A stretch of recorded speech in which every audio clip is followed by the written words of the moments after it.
In this lesson, we're going to continue to discuss graphics. If you'd like to follow along, go under the File menu to Open, and in the Working Files folder, go into Chapter number 12 and select Generating QR Codes, and just click Open.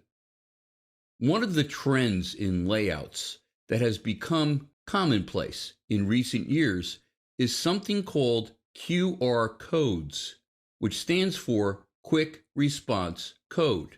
Let me zoom in a little bit so you can see what it is I'm talking about. QR codes were actually invented in Japan by Toyota to track vehicles during the manufacturing process, and they can contain a lot more information than the traditional barcodes. Most often, these codes are used to bring a smartphone user to a web page, but there are countless other ways to use these codes. They can be used to display phone numbers, contact information, text, requests for information via email, and virtually any kind of data. You'll find these codes in newspapers, magazines, even on business cards or promotional material or billboards. The good news is that in this latest version of InDesign, you can generate these QR codes directly in your layout application, and they are vector-based, not pixel, so you can make them any size without losing clarity. But how do you create a QR code? Let me select my existing code by going to my selection tool and just clicking on the content grabber.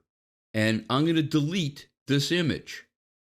I'm going to reselect the frame, go under the Object menu to Generate QR Code.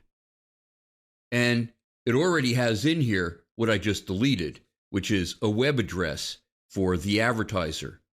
But you can also have plain text and just add the content, or you can send a text message to a particular phone number. So if they want more information, they will text message. You also can send an email, include a subject and a message, or you can create an actual business card that the person will be able to see all of your contact information. Why don't we go back to Web Hyperlink and actually continue? I'm going to go into the section called Color, and I can colorize the code as well. So if I choose a color here and click OK, you're going to see that it generates the code, puts it into the selected frame using the color that I want it to use.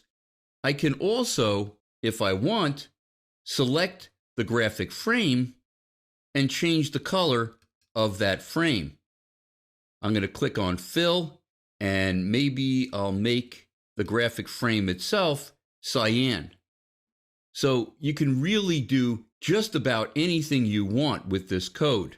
And it's nice that now you can generate these codes right in InDesign. In the next lesson, we're going to continue to discuss graphics.